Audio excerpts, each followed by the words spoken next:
Russia has made it clear that a meeting of world powers on Syria would go ahead on Friday in New York, and that the Russian Foreign Minister Sergei Lavrov would be attending. The decision on the meeting came after Kerry's visit to Moscow on Tuesday. The two sides appeared to be a step closer to each other's positions on Syria then, but differences remained on the fate of President Bashar al-Assad.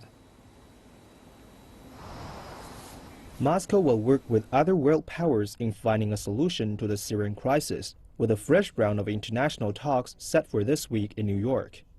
On Thursday afternoon, Sergei Lavrov is going to fly to New York to take part in a meeting of the International Syria Support Group and other events at the United Nations devoted to Syrian settlement.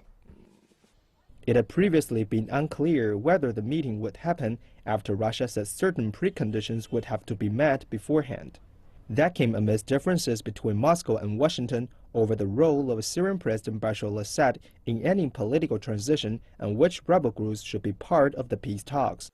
Lavrov's decision to travel to New York was made after hours of talks with U.S. Secretary of State John Kerry and Russian President Vladimir Putin on Tuesday. Lavrov called the talks substantive and said the two countries were now moving in the same direction on Syria.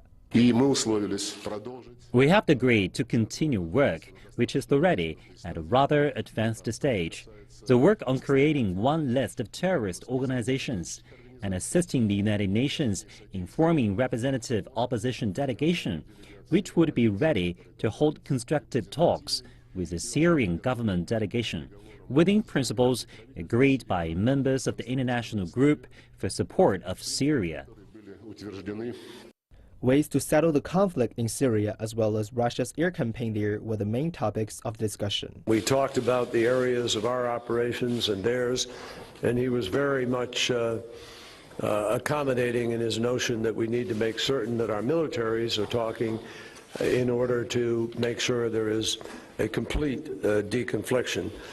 Russia has launched a series of airstrikes in Syria since late September that it says are aimed at Islamic State militants but also support forces of Syrian President Bashar al-Assad. Moscow has long disagreed with Washington over Assad's fate, insisting that only the Syrian people and not external powers should determine his future. Kerry on Tuesday accepted Russia's long-standing demand, reiterating that Assad can stay in power for now. Chen, CCTV.